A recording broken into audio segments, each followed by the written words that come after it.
Good morning, welcome to CATEX TV. My name is Frank Fortunato. Today is Wednesday, January 29th, 2014. Well, I guess the winter weather depends upon where you live and how bad it is. Here in New Jersey again this morning it was 12 degrees. There are mountains of snow everywhere. A light dusting occurred last night. It's very slippery. However, in Atlanta, Georgia, and in Birmingham, Alabama yesterday, a snowstorm went through with about 2 inches of snow. Some 9,000 students, mainly high school students and grade school students, ended up having to stay overnight in their schools because the school buses couldn't get them out.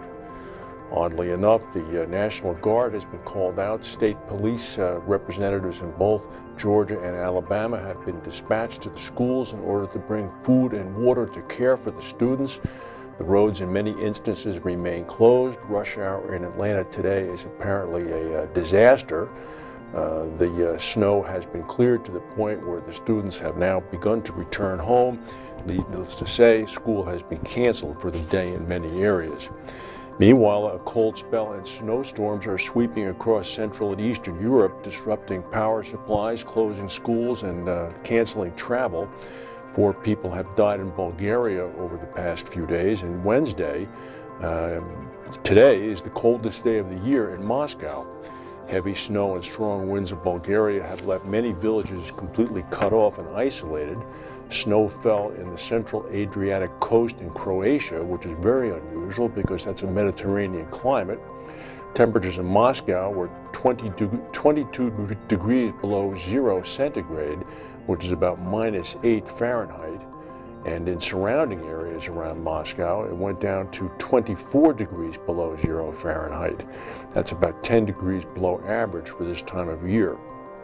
In Bolivia, the government has declared a state of emergency to deal with flooding that has claimed at least 30 lives and forced at least 21,000 families to move and leave their homes. The government's emergency decree frees up at least only $1 million for victims of flooding that have hit the regions of La Paz, Beni, Santa Cruz, and Cochabamba. Hopefully that $1 million is only the beginning of what might come.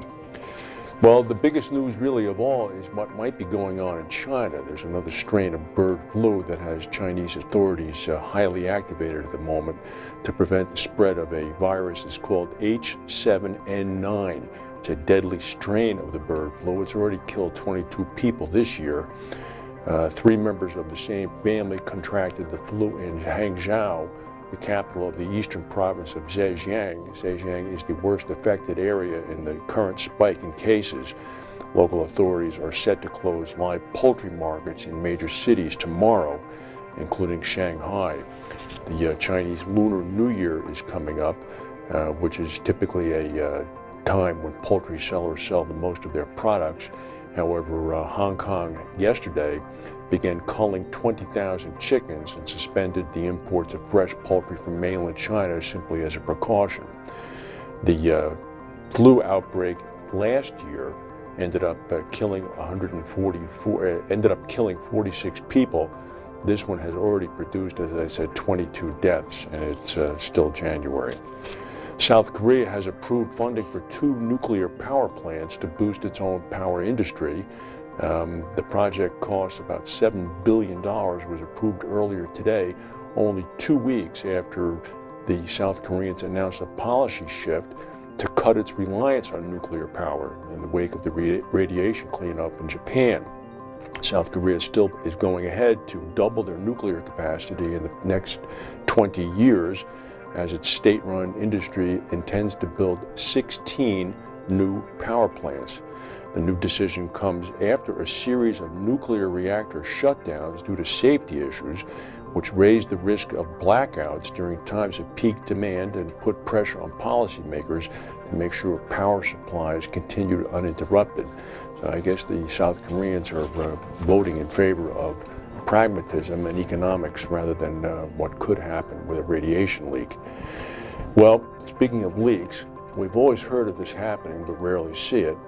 But methane from cow flatulence and cow burps caused an explosion in a German town, according to police. The flatulence from cows and belching led to a buildup of gas in a cow shed in the town of Rasdorf.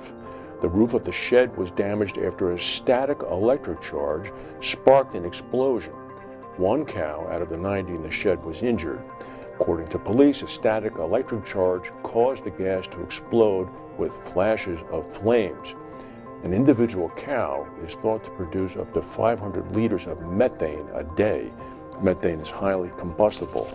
There's always that story about the southern island of New Zealand, which apparently has some 6 million cows and sheep resident on it, all producing 500 liters of methane a day. No comment. That's the news for today. If we have any breaking news, we'll come back and tell you. Thank you for watching, and we will see you tomorrow.